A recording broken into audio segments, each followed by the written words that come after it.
do you want to tell folks a little bit about your chapter and about getting involved with your group? Absolutely. So this is the second time that we've had Jack do a program for us. And, I discovered nature journaling early in the pandemic, as did many, many other people around the world. And so we did a workshop about bird sketching. And I wanted to follow it up with one more about nature journaling itself. But our club is here in the Mesilla Valley in southern New Mexico. We're about 45, 50 miles north of El Paso, Texas. We represent several counties here in southern New Mexico, and counties here are really big.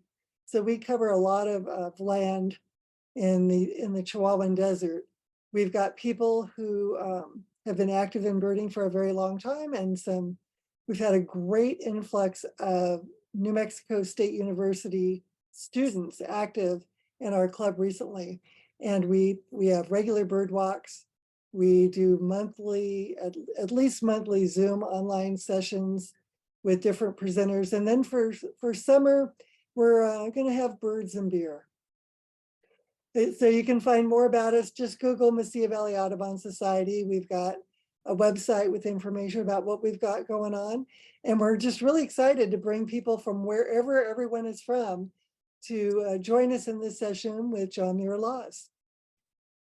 Michelle, thank you so much. And I want to encourage folks, if they are in your area, to check out this chapter. If you're in a different little nook of the world, there is a chapter of the Audubon Society near you, or a local birding club. And connecting with these folks is an incredible way to become a better birder really fast. Because we learn best kind of going around in a huddle, and instead of thumbing through your book, kind of going, who's that? You're listening to people who kind of know these animals intimately, and they can really help you understand and appreciate them. And it's also a way to get together with a group of people who can then work together as a group for conservation of the birds in your area. So many chapters are really active in local conservation projects and issues that come up in your area. And so I want to encourage folks to find your local chapter. Very often there's just great people in there to engage with, to appreciate nature, to get outside, to learn these birds, and then to figure out what we can do to protect them. And if we're protecting the birds, there's this whole cascade of other critters that kind of appreciate that. Like there aren't very many bug watching societies. There should be, but there aren't. But because there's these bird watching groups and they're protecting the birds and the habitats that they live in, all the bugs appreciate it. So there's really good conservation that comes through. So thank you so much for doing that, and I look forward to exploring the desert with you today. All right. So I'll give you a little bit about my background. I am a wildlife biologist by training, and I, early in my career, let's say in elementary school, I discovered that I had a real challenge writing, and keeping careful notes of what you see and what you discover is a really important part of kind of getting better at being a naturalist. I had a hard time doing that because I'm dyslexic. And so I started adding lots of pictures and diagrams and maps and those sorts of things into the notes that I would take. And because I ended up doing that over a long period of time, I've developed a bunch of skills that help me be able to walk up to a bird, look at the bird, and quickly assess, how to get what I'm seeing there down on my piece of paper.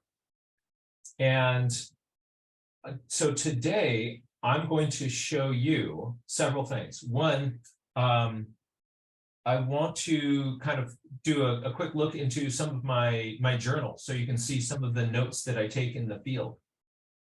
And then we're going to imagine that we're taking a a hike together up into the hills, and we're going to look around and see what sort of birds we find and see if we can do some sketching of some of those birds. So I'll be displaying a bird and showing you kind of how I would break that down and be able to sketch what I see. And also to think a little bit about the process of, as a naturalist, how I can go beyond trying to make a portrait of a bird to really thinking about it as, and its ecology, to help us take kind of useful bird notes in my sketchbook. The skills to be able to do this are something that come with practice, and it takes about a year of just, you know, fiercely drawing a bunch of birds that you find, and you find that you go from I can't draw birds to like, wow, these are kind of useful. This is really looking like that bird, to your friends saying, hey, you're so lucky to have that gift. You must have been born an artist. But this whole kind of, you know, people are born an artist idea, it's a myth. It's a myth. It just, it's kind of like playing the ukulele. You talk to any of those ukulele players and you say, like, you're so lucky that you're just born a ukulele player. There's some ukulele playing gene. No, the people who play ukulele a lot, they get better at playing the ukulele because they play the ukulele. And sketching birds is really the same way. If you throw yourself into it for about a year, you're going to find that you're able to really rapidly draw birds in the field, and the things that you're looking at, you've got representations of them on your piece of paper that, you know, this looks like that, and it becomes even more fun. If you're interested in pursuing that more, I've got lots of free resources on my website that can help you kind of dig deeper. But I'm going to show you a bunch of tricks tonight to get you jump started. And I hope that the next time you go rambling in the desert, you're going to bring a notebook with you and start to sketch and draw the birds that you see. So thank you all for being here. And let's take a walk out in the desert. So everybody, a couple of important things. For safety, I need everyone to, especially if you've got fair skin like me, sunscreen is going to be really important. We're going to let somebody know where we're going, because when we go out for an expedition in the desert, we want to have, you know, somebody know when you should be getting back from where, in case something goes south. That's good advice anywhere you go. And I'm also going to suggest that everybody just make sure you've got some water in your backpack. Your binoculars are good. Your a set of, you know, your binoculars, a little notebook that will help us. But really make sure you've got that water. Okay, look around. You've got those things. All right, we're ready to go then. Let's head off together. I'm going to do a little screen share here, and so let's go out for a little ramble together in New Mexico.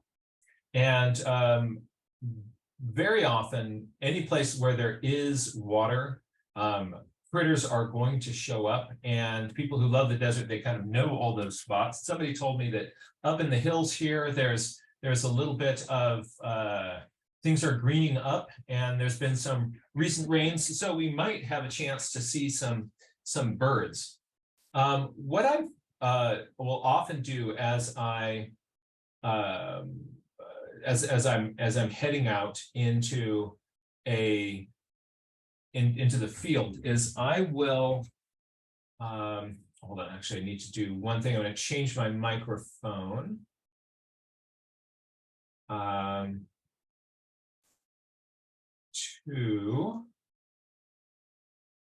Okay, no, I'm on the microphone that I need to be on. That's good.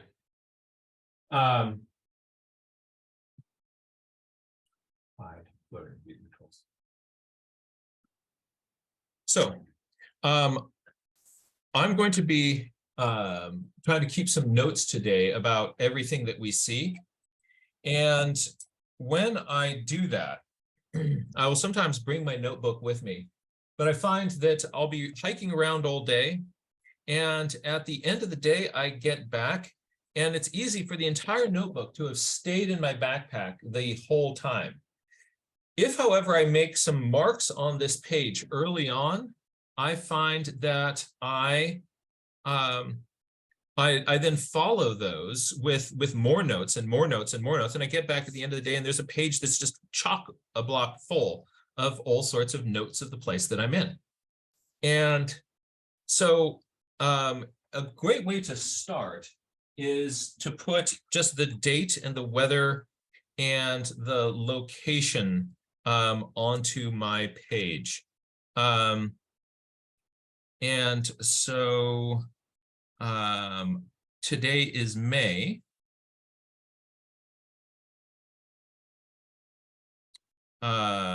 What is it, the 24th? I just looked it up, but with my brain, I don't remember numbers very well. Is that 24th? Yep, it's the 24th. Oh, great. Great. So I sometimes will put this, even as a big kind of block letter little picture in the corner. And if it's, if the morning starts off a little bit cloudy with the sun breaking through, then that I'll put a little icon in the corner. And then so we're going to call this sunny with low AM clouds. So that just gives myself a little bit of context, and also kind of just sets my expectations. There's going to be something happening today, and so this bit of metadata is going to be helpful. What is the name of this canyon? This was maybe somebody drop into the chat if you know the Is this Las Cruces, Jack? Is this like Dripping Springs or? Yes, Dripping Springs, that's right. Okay. There we go. So this is Dripping Springs.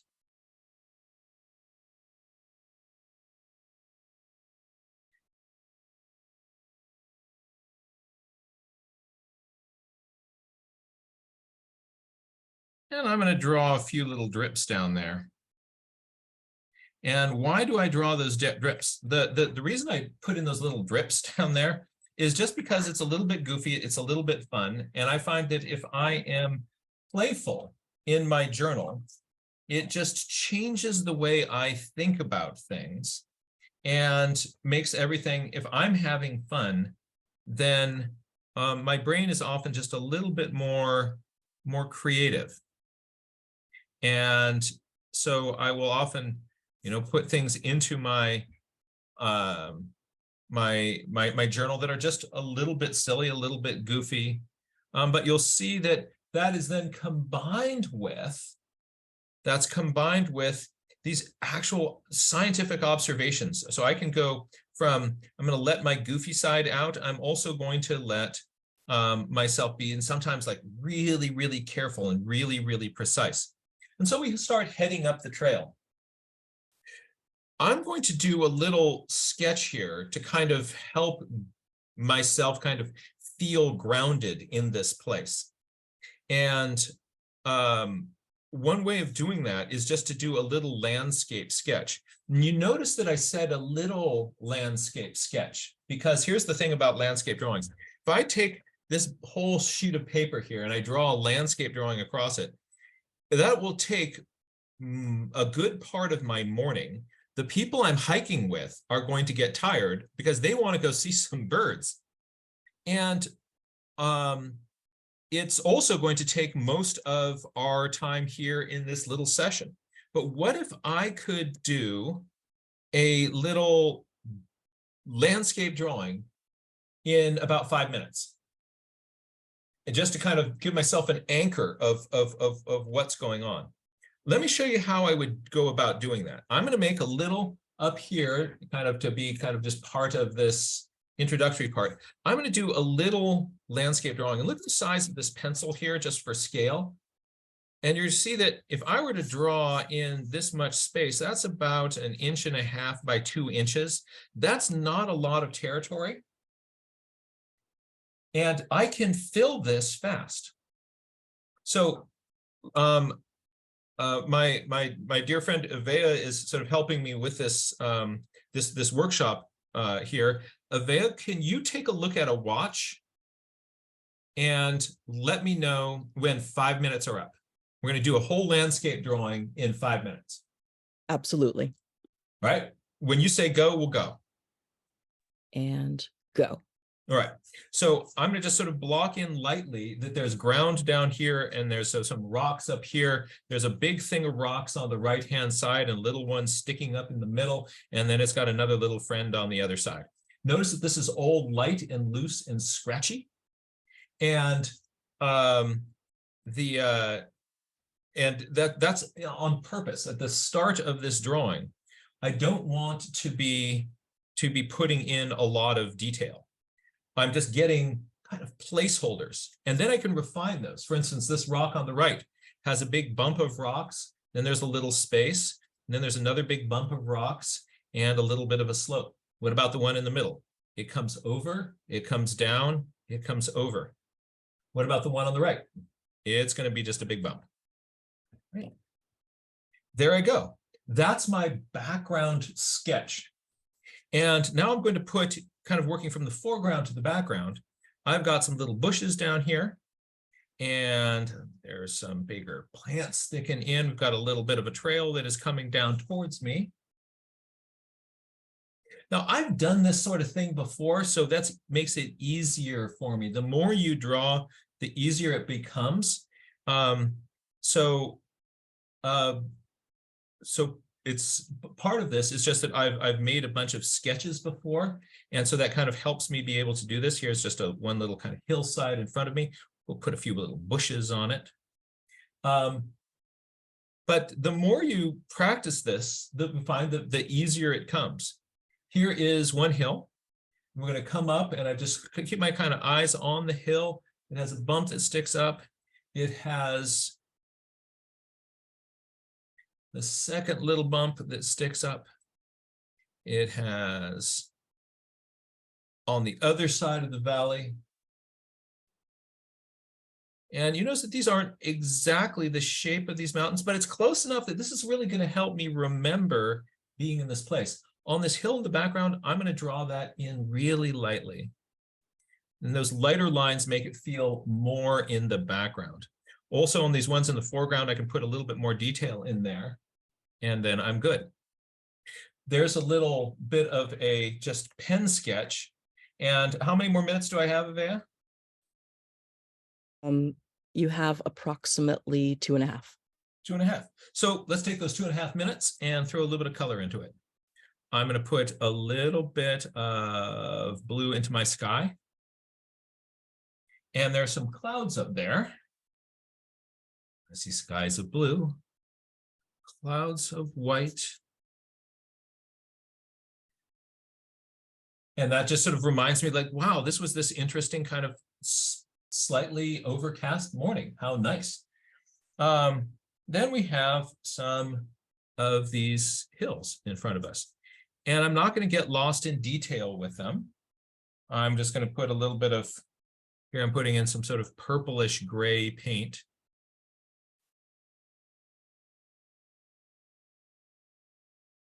The one in the background, I'm going to make a little bit lighter. And that helps, it sort of visually pushes it back. And then I've got my foreground. In my foreground, I've got some green plants. That didn't look green at all to me.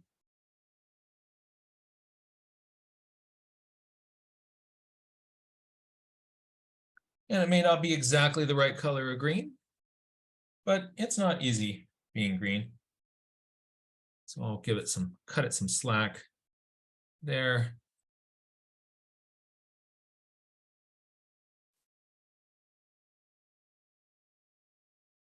So, and I still have a little bit of time left. Oh, imagine that.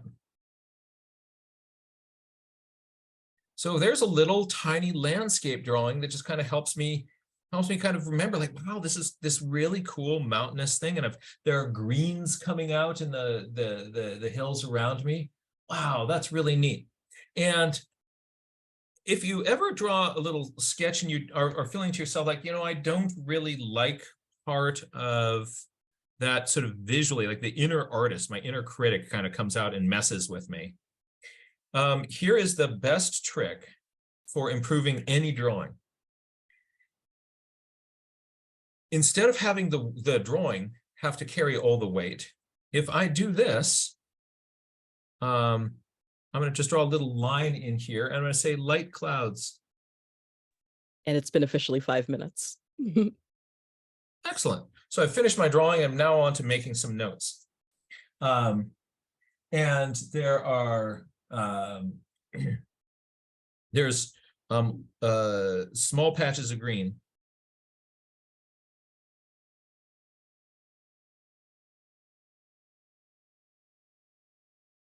Right? Just sort of seasonally, I kind of get a feeling of what's going on. And I'm going to just write, it's a cool morning.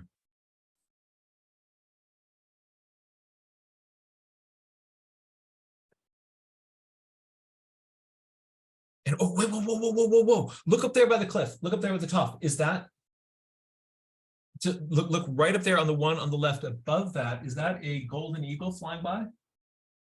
I think we just had a golden eagle fly by. So what do? I didn't really get a good look at it. So I'm going to put in a little speck there. And wow, look at this. I'm going to turn that into a golden eagle.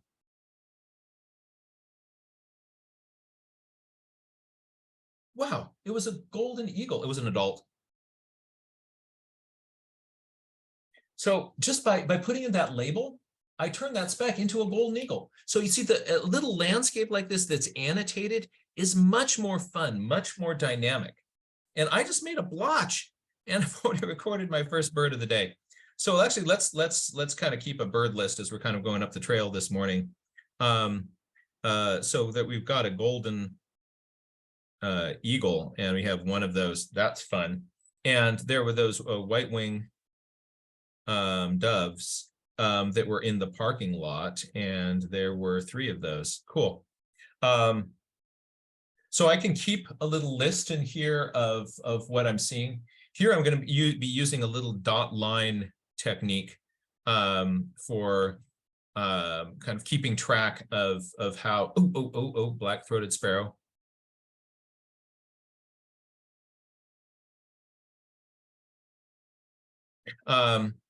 So this is another way of counting.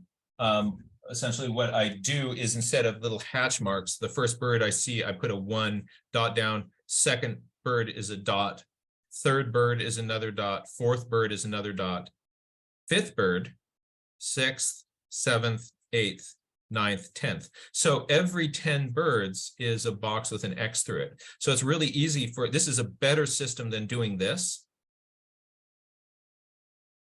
because each little nugget gives you 10. So it's really easy to quickly look down. It's like 23 more birds show up.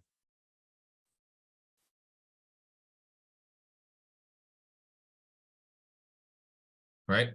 It's really easy for me to kind of, there's another bird. Oh, and another one. And to kind of keep track of how many I'm seeing. So I'm just going to have that little list running down. This piece of paper can hold much more information than my brain can. And now we're going to make our way up the trail. And what I'm looking for is, well, I don't know what I'm looking for. I'm just trying to see what this morning offers to me. And whatever it is, I'm going to let my curiosity go there. But because I've got this kind of arched across the top of the page, it's very likely that the next thing I see, I'm going to reach for this page and start to put down more little field notes in it. But if I had kept this like that, and waited until the first thing that I saw that I think like, oh, that's a kind of a big deal, what I might do is just say, oh no, it's a hassle to kind of get the stuff out of my backpack, or maybe that's not big enough a thing. Like I didn't really get a good look at that golden eagle, so I'm not going to put it down in my journal. But if I've got a little start like this, I'm very likely to follow this up with more and more and more stuff. So let's head up the trail and see what we see. Oh, what, in the desert? Are you kidding me? This is crazy. All right, so anything that you see that kind of makes you happy, if it makes you happy, you get to put it in your journal. And wow, there's a little shrub, and it doesn't have to be a pretty picture. It can be just a little note like that you're seeing.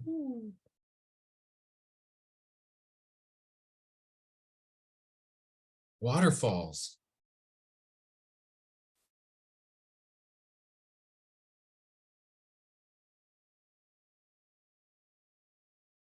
And something that's interesting that happens, oh, here's kind of a cool trick if you want to have your waterfall be more interesting than 2 lines like that.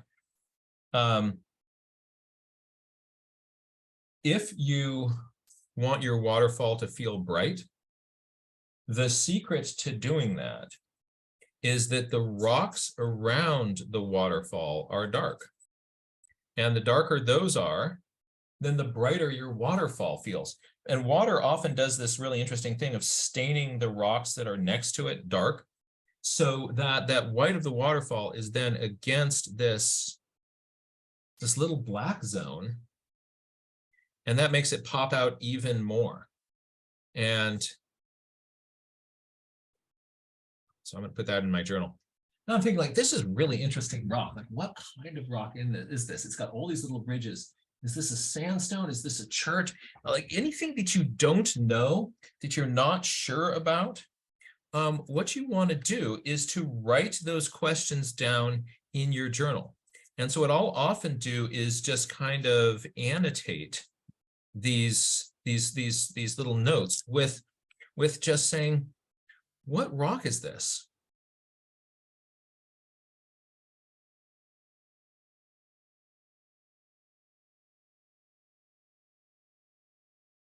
So it's very strong, very strong. It's making these sheer cliffs hard to climb.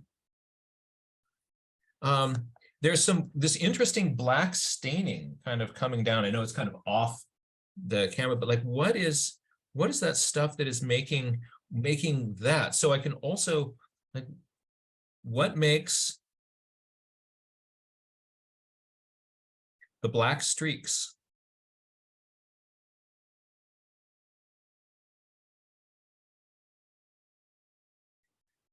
So in addition to what I see, I keep track of, what do I not know? What do I not know? What do I wonder about? And some of these questions you can do research on later. Others, just because you put down your question in your journal, your brain is then prompted to find more clues as you go on and on and on. So I'm often putting down my observations. Oh, bird, under the bush over there, right? You see what we did to find that bird. If you go walking out there, I'm going to go find the bird. Sometimes the birds are there, sometimes they're not. But if you sit still and you make just a little sketch like this, the birds around you get used to you being there and they start popping out. So let's take a look. Okay, to see see the big bush at, we'll call that 12 o'clock. At 2 o'clock, by that little patch of, hey, that's agave down there, right? What's that poking up there? Oh, look at this. Look at this. Do you have any of your binoculars? That's cool. See, the bird pops up. You don't know how long this bird is going to pop up. So what you want to do is to start to say out loud whatever details you see about this bird. And then what happens if you just stare at it, the bird's going to fly away and you're going to forget most of the details other than it had a big long beak and a cool eye. But then you start forgetting the color of the eye and how long that beak was. But listen to this. I'm going to start talking out loud to this bird. And this is what I do in the field. And this radically improves my memory of what I see. So don't just look at the bird, start talking to it. Say like, all right, you've got a big long bill about as long as your head. And your forehead kind of contour, it's a little bit flat. There's a little bit of a dip where it meets into the head. Bright orange iris with a large black pupil. And then your whole head is pale, except for your white throat and malar. Little line between the malar and the throat that's dark. but the Malar scoops up behind the ear patch. Woo. Then spotty, pale white chest, but spotty upper breast kind of coalescing into a central spot. The rest of the head is all gray. So you see what I'm doing is a slight down curve on the beak. I'm saying out loud whatever it is I see. And this is going to radically improve my memory. Again, if the bird moves, I make other comments, other observations. So the rest of the bird is all brown. Its tail feathers are and wing are looking a little bit ragged here. But the back is really pale. The tarsus and the feet are light tan to gray. And I'm just saying whatever it is that I see out loud. Another thing that I start doing is if you were out with me in the field, you'd see that I'm moving my hand in sort of a strange way, kind of coming down and then lumping over. What I do is something called pet the bird. I pat the bird and I'm feeling my hand along its back, imagining what it would feel like to be able to physically pet the bird. And so then when I've kind of kinesthetically pulled that into my head, I can transfer that line, that pet the bird line, to a piece of paper. So you see, I've just got that kind of line down the back of the bird, that kind of bump in the back of the head, the bump of its back. I then put in a little ball where its head is and a line sticking out where its beak is going to want to be. And I look at then, what is the shape? Scratch this bird under the throat. Feel that little angle under the throat. Kind of comes in the beak, the throat, and then the chest, that little angle right in there. I pay attention to, I physically feel that angle there and that line along the back. And then if I put a little ball in between those, I have a shape that has really done a good job already of kind of capturing the form of that bird. So when I'm looking at the bird and I want to sketch it, the first thing I do is I say out loud all the details that I'm seeing. I'm then petting the bird, kind of getting those angles, especially along the back, especially under the throat. And then I can put those together and I get something that carves my basic bird shape. My wings start somewhere in here and it's not very long. It's a big pad of feathers in here, not very long. I've got a leg that sticks out on the bottom of the bird going to its little stick. And now I've got a little sketch that can help me be able to draw in that bird. My bird flies away. I was talking to it out loud, so I'm now not looking up at my screen. I'm just remembering that we had a beak that was curved. And there was a little bit of an angle where the head was.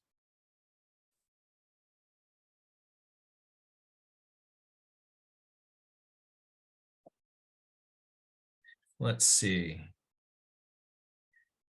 There was that cool eye, the black iris, and it was orange. And it had this very interesting, oh good, I've got a white pencil. So it had this white line that came down and went under here. It had white on its throat, but there was this other, I'm not your, the other little line between it. So those was mostly pale up there, but there was that kind of cool pattern there. And then there's spots in here. So this upper chest had spots and the lower chest didn't.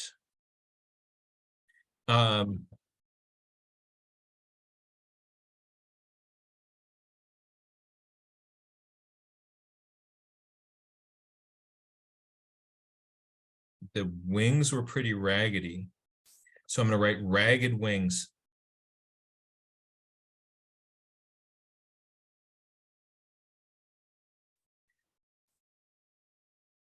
You annotate your notes. Like I didn't really draw in a ragged wing, but I have little notes about this thing having a ragged wing. And yeah, what's cheating is that I have drawn a lot of birds. So the more you draw birds, the better those bird drawings are going to get. And the more quickly you're going to, I'm not saying that like in terms of pretty pictureness, but but your ability to kind of get down marks that represent to you kind of how that bird, help you remember how that bird looked. It was all kind of one color on the back. And then we had all those spots in here.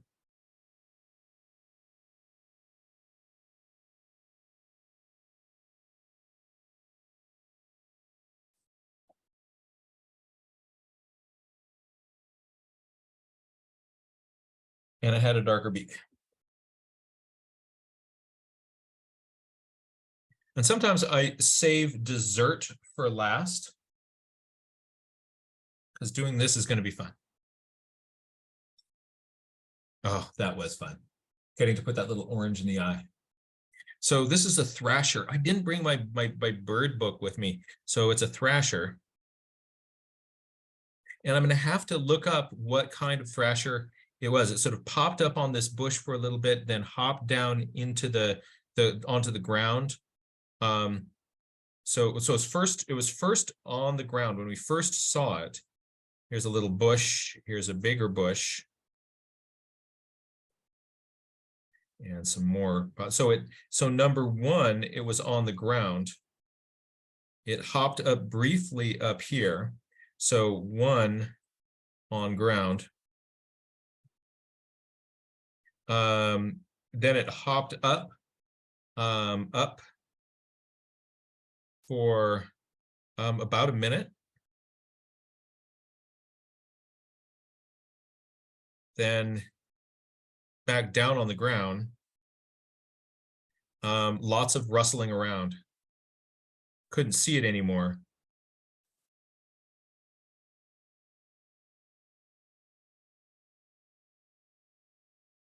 Well, I think it was probably feeding down there. I wonder what it was eating. Huh. Let's write that in. What does it eat? Bugs? Seeds? Oh, hey, Jack, would you be able to move your page over just a bit, please? Thank you. Thank you. So there was this little thrasher moment, and I've got a sketch of it. I've made a little diagram of what the behavior was. It seems to be mostly doing things on the ground, and that seems to be where it's foraging. Anything that I want to remember, that gorgeous, so pumpkin eye.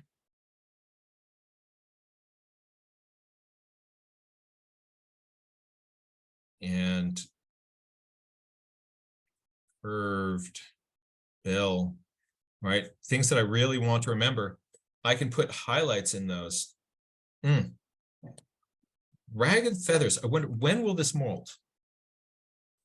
When will it molt? Isn't that odd? I think that like at this time of year, it should have molted already, but those seem to be really ragged feathers. Right. So maybe that's that question is even more key. So I'm going to put a little star here. Right. Just to kind of help my brain remember that this was kind of, that's an odd thing. I might want to come back and check into that more. Be good to see if I can see more of these birds. And if so, what I'm going to do is see if they also have worn feathers. Is that something that's typical? I don't know. All right, let's see what else we can find around here.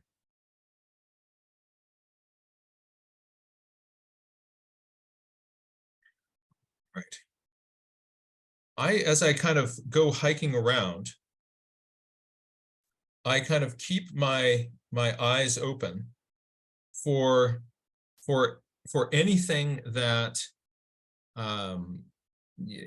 anything that is sort of fun, is surprising.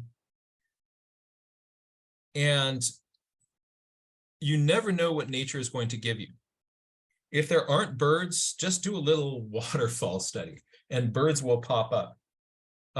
If there are birds, take advantage of whoever does pop up, and we'll see what we can see. Maybe we'll head down the trail, or maybe go over by the creek there, because water in the desert means life. So let's see what happens if we kind of go down there by that creek. Oh, I think I'm hearing something. Wait. Oh, hey. Now that is a gorgeous bird. That's a gorgeous bird. Let's do this. Everybody who's watching this, we've got your mics turned off. But what I want you to do is just to start giving a verbal description of this bird. Say what you see out loud. If you see something, say something. And let's see what how much your brain can you need to practice kind of just getting your brain to do a stream of consciousness riff of observations. Let's try this just as an experiment. Try this at home, out loud, right now. Go.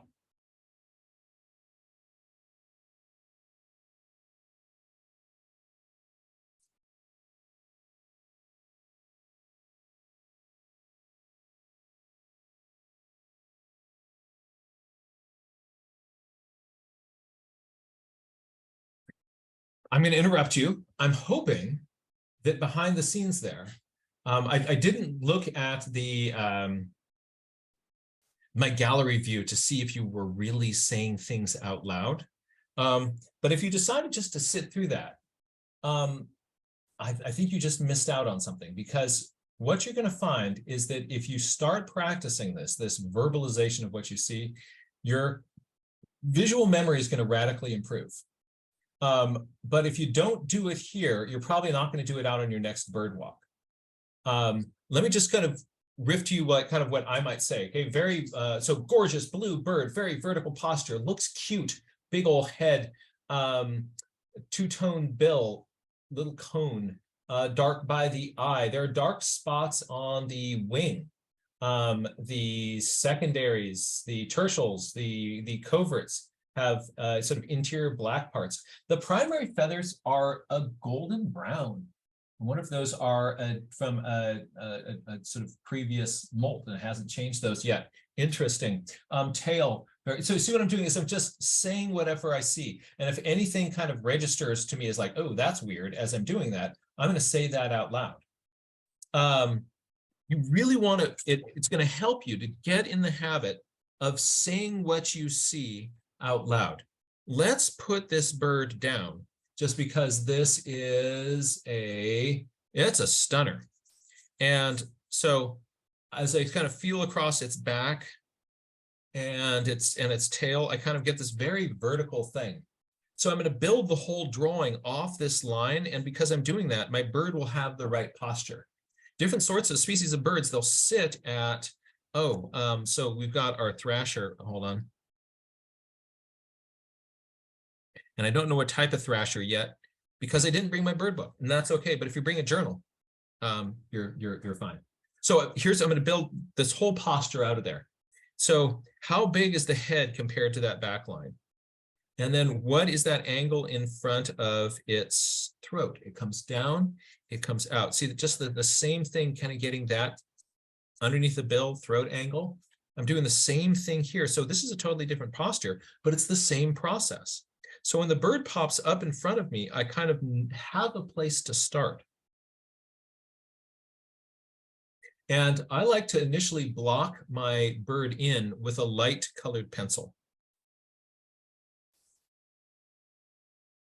And has a little foot, sticks out somewhere in here. We have a twig that's coming around here.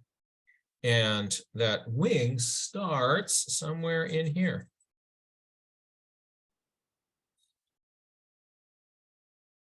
If you learn the anatomy of a bird, the parts of a bird, it really helps you with your descriptions.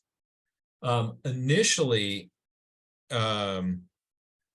it's kind of some heavy sledding because every little part of the bird seems to have gotten a different term. But a lot of these terms end up being really useful to us in understanding what we see when the bird is there in front of us. And so as I start to add, kind of fill this in, I'll kind of show you a few little tricks of bird plumage and how to draw these. So I've blocked in my basic shape. I am going to give it a bill. And I want to, as I draw the bill, I want to pay attention to what is how deep, how wide is that bill there? How long is that bill? Is it straight? Is it curved? So we had one before, there was a long bill with a big curve. Now we have one that has a shorter bill, sort of a more conical bill. And again, look at that forehead angle. The bill comes up, slight angle change where it hits the head. And this is kind of coming off almost to a little bit of a crest. Not, full paraloxia crest, but a little bit of roughness back there in the head. The eye sits on this line that comes right down the middle of the bill. The eye sits on that a little bit closer to the front than you think it should be. And on this drawing, what I'm going to do is I'm going to make this eye old dark, but leave a little highlight in it there. And this bird has a little bit of black right there in front of its eye. That little black zone is called the lores, L-O-R-E-S. And on many birds, you'll see the lores are just a little bit darker than the rest of the head. Here, they're much, much, much darker. So cute little fluffy chest here. Oh, Jack, could you move over your... Oh, thank you. Thank you, Avea. Avea, thank you for being here tonight. Thank you for teaching. So this back here, the scapular feathers in the back of the bird, you often just feels sort of smooth and fluffy. Here it's even glossy. I have on my wing, there are several different kind of pads of feathers. What I used to do is I used to draw in the outlines of all the feathers on the wing, but you end up something that ends up looking really scaly, and only parts of this bird's wing are kind of colored in pattern. So I'm just going to give myself up here in its median coverts a few little black spots. Oh, I put in too many, but that's okay. And on its greater coverts, there are the upper edges of those are black, but the lower parts aren't. So that kind of gives this blue bar going across that wing. I can kind of just suggest that with those feathers being dark. And finally, the tertials are these three black and blue feathers that come down in the back.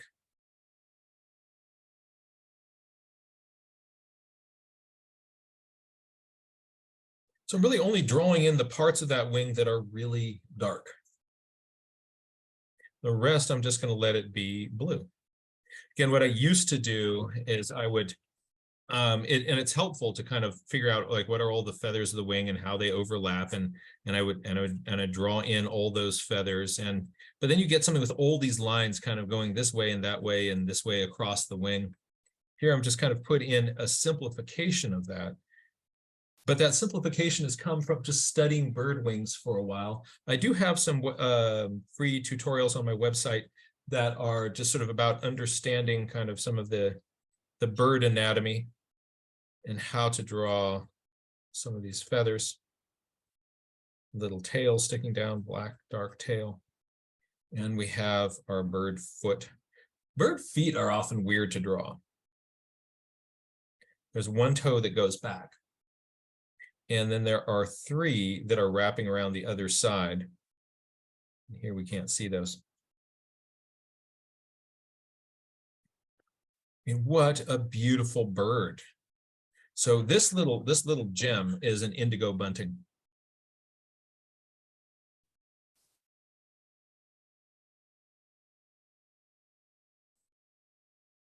Why did I write that sideways on the bird? Because again, just sometimes it's fun to do things in different ways. I'm gonna go brown primaries. Why? Thought they're supposed to be gray. Is a molt coming?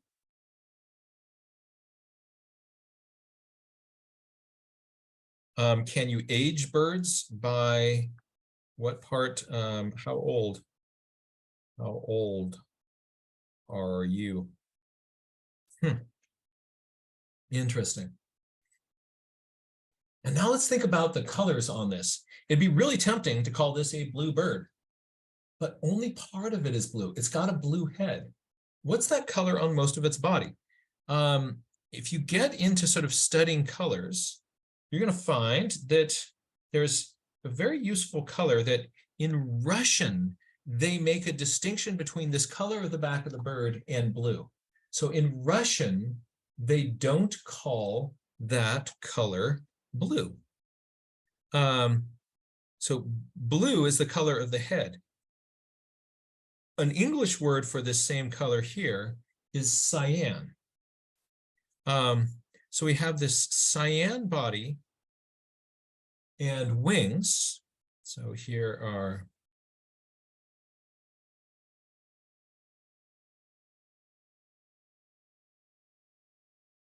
I'm going to paint over my lines and hope that it's very often when you paint over something that some of those lines will start to kind of show through again. I'm hoping I don't lose all of that.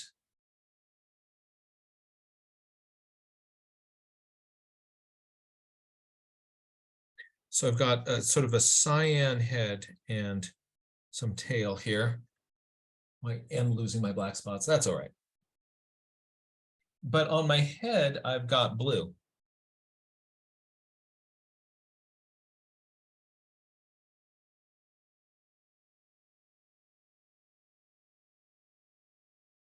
And then on my wings, I've got that interesting warm brown. And I've seen some buntings before, but I haven't seen that in them. So what's up with that? I don't know. So again, I've got another thing to do. I'm going to draw myself a little to-do box here. See this little box? I'm going to put a little shadow around the edge of it. And this is something that I then like to kind of check off when I get something done. So this is a reminder to go do something. So check out molt timing in wings. So this is something I want to just sort of a reminder of something to do. If I prompt myself to do that, then I'm much more likely to do that.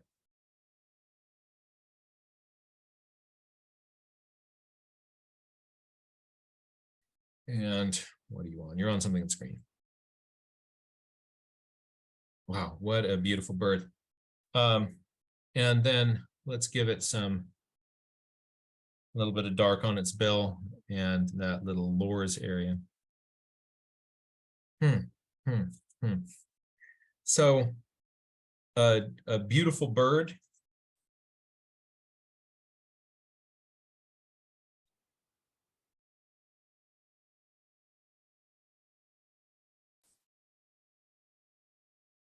And I can head down the trail.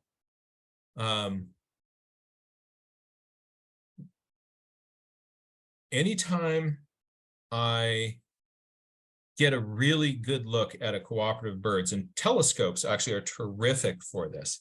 If you have yourself a little spotting scope, sketching with that spotting scope is really, really powerful because you can get almost right next to the bird, but you don't scare them away. depending on how cooperative the bird is, you can get different amounts of information. If the bird is being really uncooperative, you might get something like this. A medium cooperative bird, a very cooperative bird. Let me just, this is sort of pretending that I'm seeing birds by looking at a photograph on my screen. But let me sort of show you some real birds in real journals, and we'll sort of see how much detail I can get. So this is the cockatiel that showed up in my backyard. Somebody lost their little parrot. And you notice what I'm doing. I'm describing its sounds. I'm looking at its behavior. So it flew down within 15 feet of us. So it's used to people. So noticing what this bird does. So I'm asking questions. So when did this bird escape? This is an example of something that I can do with a very cooperative bird. It was super cooperative because it was, again, somebody else's pet that then went AWOL. But let's look at a perhaps less cooperative bird. Here are some sketches of a hummingbird that was catching insects out of the air. So it was, this was its posture hovering at a feeder, and I kept coming back to this. You see some of my first sketches here, kind of quickly getting that down. And then as it's picking insects out of the air. So there's no detail in these drawings because this bird is moving around like lightning. Here's a medium cooperative bird. It's a red-shouldered hawk that was perched in a tree, and I put a telescope on it, and it was sitting there being rather still. Its body was in one position, but it moved its head around. So that's why I have these different positions of its head. Sometimes it looked at me. Sometimes it looked over here. Sometimes it looked over here. What's over there? Hey, I'm going to turn my head away from you. So I've got these little different sketches of like the back of the head moving to all these different positions. Meanwhile, there are these ravens. They're going, no, crows, this big group of crows coming diving down and bombing it. And it was just pretending like they don't see me, but they did. And then it flew out across the city. So this is a backyard bird with these birds chasing it. And went into a different tree, and finally took off across town. So here's a little map of that adventure. But you can see in positions where my hawk was cooperative, I got a lot more information. As the hawk is beating cheeks out of town and flying from place to place, I'm not getting nearly as much information in my sketches. So the amount of detail that you can get is going to really depend on how that bird is cooperating with you. Let's see if I can find some more just sort of real bird notes made in the field. Here's a downy woodpecker that was outside the window where I'm sitting right now. And it was just bopping around on the tree right outside the window. So I had a good look at it. And here it is from the side, and then it moved around so its back was facing me. So there is the view of its back. So if the bird moves, you move with it. Whatever you encounter, play with that. Here is some studies done in the field of a night heron, and they like to pose. So I was able to get, in really close with this beastie's head. Then I see some on a rock. They're moving around a little bit more. There's less detail here. Zoomed out even more, there's less detail over here. So the amount of information that you're going to get is really going to depend on how cooperative your birds are. We have a really fabulous question from Cassandra. Oh, tell me. She wants to know, were you talking to yourself during the chase? Oh, yes. So, and you're thinking like, aren't you going to scare the birds away? No, no, no. I mean, I'm on urban streets with cars driving by and people honking their horns, and the birds are just doing their thing. So, and also, if you're talking to the birds, people think you're nuts and they leave you alone. And so you can sit there and sketch the birds. So yeah, if you want a little bit of privacy, just start talking to yourself. And people either think you're on your phone, or that they'll think that you've lost your mind. And either way, you're left to kind of just enjoy those birds. But back to our adventure, because I think I'm hearing something different down the road. And let's just let's go down the road there and see what is happening. Oh, pretty bird, pretty bird. There we go, down by the creek. Look at this thing. It's the same bird, right? Yes, it's blue. No, but wait a minute. So what's different? Take a look at this one. Soak it in. Actually, what I'd like you to do is to out loud describe the shape and proportions of this bird's bill. Say it out loud, just to humor me.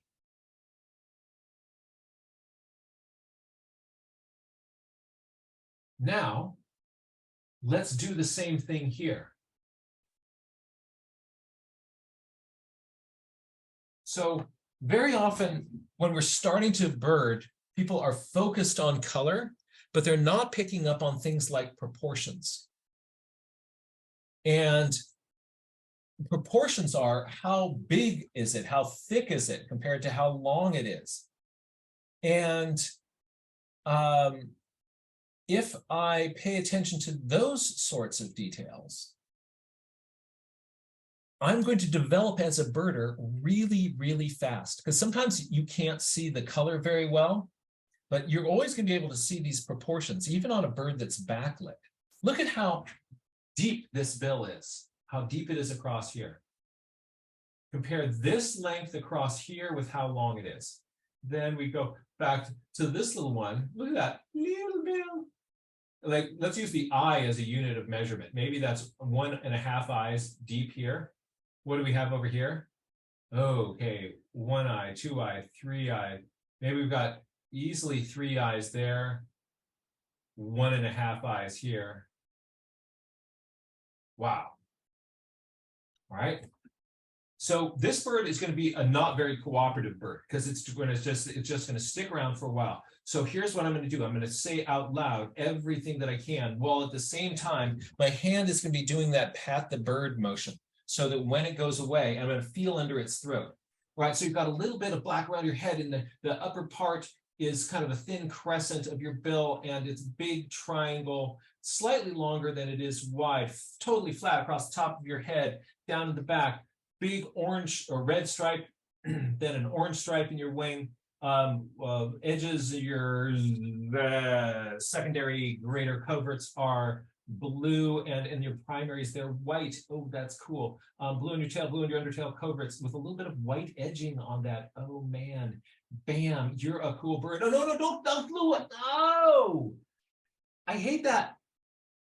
Right? But because I was saying things out loud,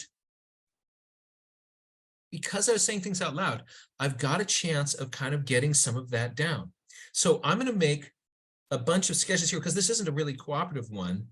I'm not going to be able to get as much, but I'm going to be able to get a few little notes here that are going to be useful to me. So so let's just mess with that head. So it's flat across the top, and I had that big thing. There's sort of a crescent across the top of that with a little bit of the eye that I think was brown. I'm not really sure. A lot of black around here, some black around here, some black around there, some kind of scraggly in there. And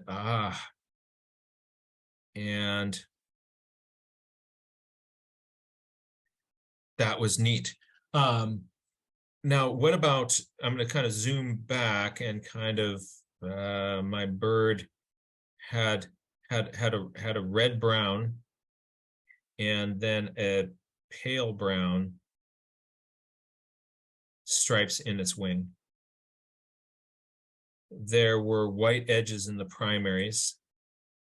I'm going to do a little W to help remind me of that. And the tail stuck out, and underneath the tail, there was pale edges. And I'm actually going to draw the rump of this bird.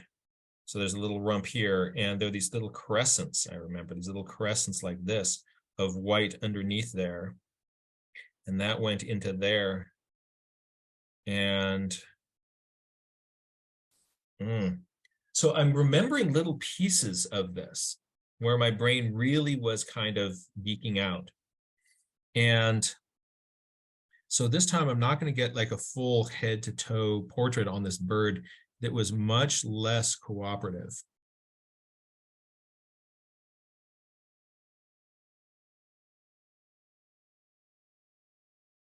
And there's all that kind of dark in there. And I'm not exactly sure of this shape of this connector in here, but there was a black spot. There were black spots around that. There were black spots around there. And this part was black.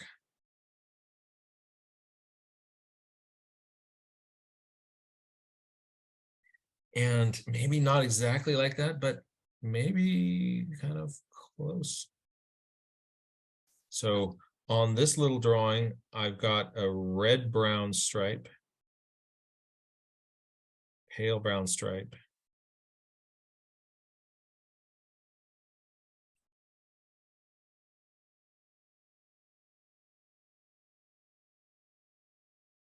and it had a tail that stuck out, and I don't remember how long, but what I do remember is that there are these feathers on the underside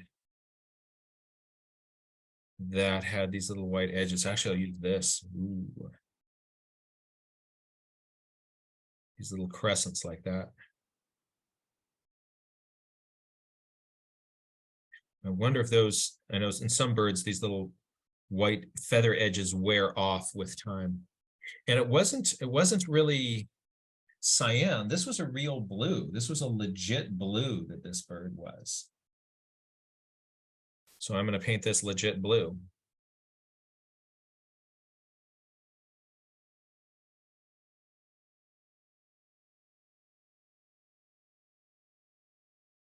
And then there's blue in the tail. There's a lot of blue in here. A lot of blue. It's almost purpley. So maybe I'm going to grab a little bit purple. Throw some purple into the head. There will be errors in your notes. It happens all the time, and it happens to everybody. It will happen to you. It happens to me. It's okay. You just want to do your best with what you remember. Try to get stuff. Your short-term memory is only going to hold stuff for a little while, and then those memories fade. And so while your brain has that stuff fresh, you want to get as much information out of your brain and onto the paper as you can. Your brain cannot hold a lot of information for very long. And what it starts to do is pretty quickly, it starts making stuff up. Now I'm forgetting the details of like, oh, it was white on these edges and it was blue on these edges. And there's not enough room in here to kind of get that. So I'm just going to draw two lines. This blue edges on the secondary feathers, white edges on the primaries. Yeah. And didn't it have a brown eye? You, my brown-eyed bird. Do you remember when we used to tweet?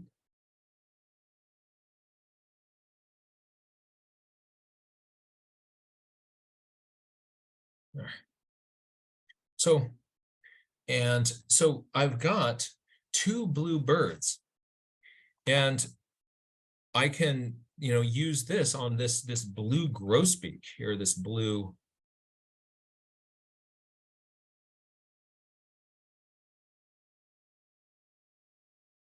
Right? If I can, I want to just kind of go back and forth on this hillside. Take a look at this one, take a look at this one, take a look at this one, take a look at this one. How much can I, how many differences can I get between these two birds? Every once in a while, nature offers you these little gifts where you'll be able to compare two similar species. Artistically, I like this bird a lot better, but this is really, really useful to me. This is really useful. And if we go back in just a moment, I'm going to rewind those slides. And what we're going to see is that I made mistakes in this drawing. There are mistakes in this drawing, and that's okay. That's okay. I was trying to catch a lot of stuff fast. Fortunately, I said some stuff out loud. And then once the bird has flown away, I've got better chances of remembering that.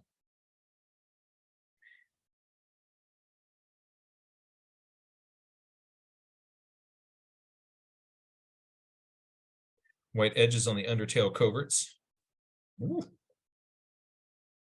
Let's go back and check that out, because I want you to see sort of mistakes.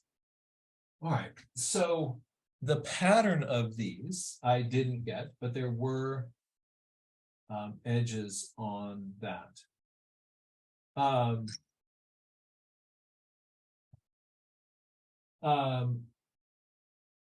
The shape of the bill isn't quite right, but I got that sort of dark part in there. I've also made my bill much darker and blacker than the real bird. But you see that there are a number of features of this that I did capture, that I did get. I gave it a little bit of a crest. I've got a really flat shape on the top of the head. I exaggerated the depth and the bulk of this bill because it really impressed me. And so when I went to go draw it, I overdid it, but that's okay. And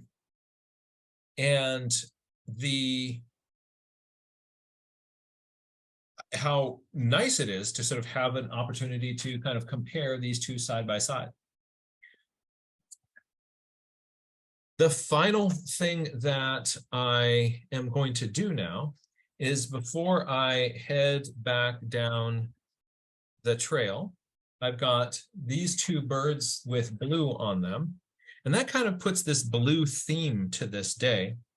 I'm going to go back here to my title, and I'm going to just take a color that was really prominent. Oh, we got to get on the screen. And if I do this, make May really blue. And if I make the 24th cyan,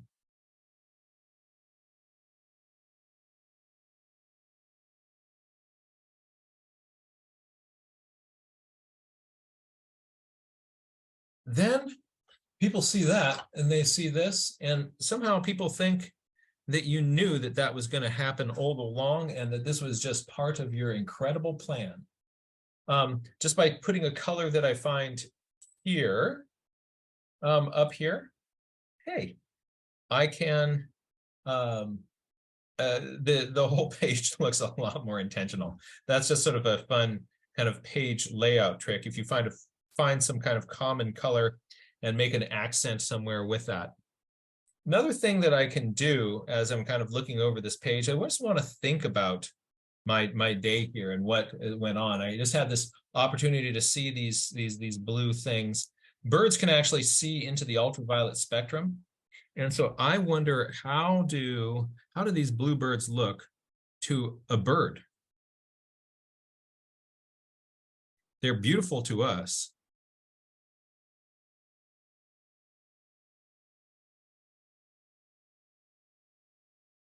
I'm wondering about how these birds look in UV light.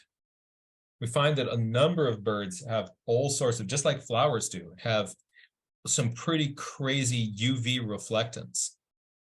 And I just wonder if these things light up like a Christmas tree in bird vision. Interesting. I wonder if these two species are always together out here. Is this a good place to regularly go and see both of them? Wouldn't that be cool?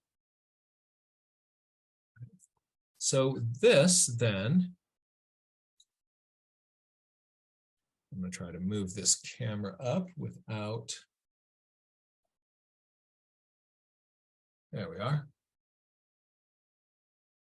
This then is a page filled with observations and questions and connections that I've made this day. Sometimes I'm able to get more details in drawings. Sometimes I'm not. But even more important than having a drawing that's a pretty picture, I want a useful picture. And know that the more you do this, the better you're going to get at it. The easiest way to start with this is just a little portable notepad and a small set of colored pencils. Add those into your birding gear and start adding notes into as these sort of visual notes and written notes as a part of your regular practice of observing wildlife around you. You're going to find that you see a lot more. You notice a lot of things that you otherwise would not have seen. And in addition to that, your memory for these things is going to go way up. Have you ever been out on a bird watching trip where people said, like, there's that, there's that, there's that, there's that, there's that. And you come back at the end of the trip and you're like, wow, they sure knew a lot about birds. But it's hard for that stuff to stick in your head. And so I want to encourage you to give this a try. If you start doing this for this coming year, and just make this a year of where you're going to play with what's it like to mess with this in your journals, you're going to discover that you can draw birds, you can keep field notes, and it will add a whole new level of depth and joy to your experience of being out there in the field. Wanted to see if there are any questions that people had. Avea, do you see any questions that were in the chat? I'm also going to go on my computer over the gallery view. If people have questions that they'd like to ask live, you can just turn on your camera and wave at me, and I'll see you've got a question, or you can use the raise hand function. And Avea, yes, what do you have? Okay, so a question just came in about how did the gouache not cover up the ink when painted over? Oh, good question. So there's watercolor and there's gouache. I'm using a combination of watercolor and gouache. Gouache is sort of it's like watercolor, but it's opaque. So it kind of works like, masking fluid. You can hide things behind the gouache. Watercolor is transparent, so you see through it when you put it down on your page. If you put the wash down really heavily, like I was on those cyan marks on the indigo bunting, then it hides stuff more. And the more layers you put down and the more thickly you put down that paint, the more opaque it becomes, the more not see-through it is. But if you go more with a little bit with paint that is not as thick, you can see through gouache. So it kind of works. It is opaque, but it is not going to be like oil paint, where you put it down and it's a cover-all thing. You actually have to kind of work a little bit to get gouache to be really opaque. Jack, I see one up in the chat earlier that I thought was interesting with the hawk. Yes. They were like, were you talking to yourself, chasing the bird and running around and sketching? How did you map out where the bird went? Were you following it? How'd that all happen? Yes, I'm actually following the bird there, and I actually I was following the bird, sketching the bird. I was also making a video at the same time of chasing the bird and following the bird and mapping these things out. That's available on my website. It's one of the Nature Journal Connection videos that I made, which are videos teaching people how to nature journal. And so as I was doing that, I was running around, talking to the bird, drawing the bird in the field. So while it was up there in the tree, I was talking to it first, and then it was just, I'm going to perch here for a little while. And I did that first sketch of the bird in the tree. Then it started moving around from place to place, and I was running around the city streets. And then finally the bird took off across town. The last thing that I did is I drew in the map. So the map came at the end, sort of showing where that bird's adventure was. But yes, that was me running around city streets. Avea's put the link to the Nature Journal Connection playlist in there. So that was fun. That's a good one. Are there any other questions that we're seeing? Jack, it's not really a question, but I'm wondering, for people who aren't aware, do you want to give a little pitch about the Wild Wonder Foundation? Oh, hey, thank you so much for remembering Yes. and asking to do that. So we've created a nonprofit organization to help people be able to connect with nature through journaling. And let me kind of do a little screen share here. And here it is. So this is what it is. This is the Wild Wonder Foundation. And it is it's a nonprofit organization. There are little clubs, nature journaling clubs, kind of appearing all over the world. Come on, let's go here. Oh, look, they're down in Argentina. They're everywhere. You can start one in your own neighborhood and go nature journaling with other people. We also have in this community resources, events. We have workshops for educators, a conference where we bring in a whole bunch of people teaching how to do nature journaling yourself. That's the Wild Wonder Conference. We also have a community calendar of, these are events happening every month, every week. These are all workshops that you can go in and join. Some of them there is a cost. Some of them are free. And some of them are donation based. So if you're interested in learning more about this, you can come on over here. And there's also, if you are interested in teaching some of these things, then you can also let us know, and we will add your classes and workshops to this community calendar. So there's International Nature Journaling Week. There's Nature Journal Educators Workshop. There's conference going on in the Rockies with people doing nature journaling. There's all sorts of really fun stuff happening all over the map here, and you can check that out. So that's wildwonder.org, and it's really cool. Is the Wild Wonder Conference this year online still, or are you going back to an in-person? It is online. We have, I think, a couple of events that are live, but it is 98% online. We're going to have one live event, which is in conversation with Tony Foster and Amy Tan. And those will be really, really fun.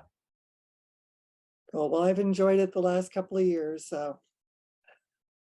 Yeah, the conference is terrific. The educators who we bring in who share tips and inspiration are really wonderful. Very diverse group of folks that can give you terrific ideas to help you with your journaling.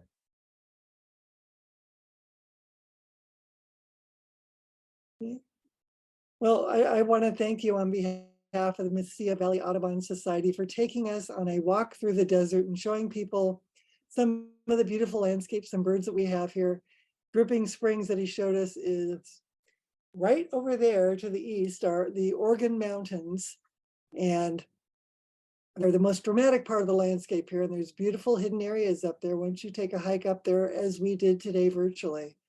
So thank you. And I was going to tell you that, you were talking about Audubon societies doing conservation.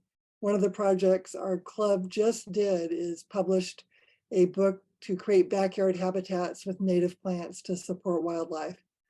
And working on lights out projects as well to try to reduce light pollution to help with birds in migration. That's fantastic. That is really, really important. I really encourage people to connect with your local Audubon chapter. Really good way to find other nature people and to work together to make a difference for birds and other species. I also want to thank this chapter of the Audubon Society for allowing me to join all of you today.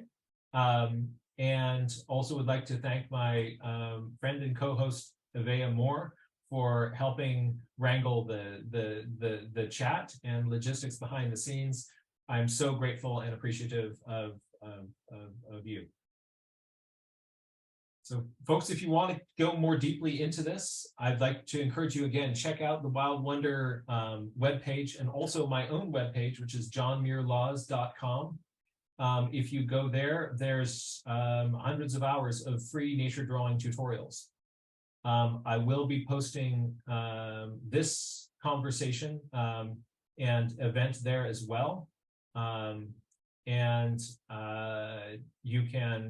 You can find lots of this and other tutorials and I hope you enjoy this. So thank you all for being here. Take care, everybody. Good night. Happy birding. Thank you, Jack.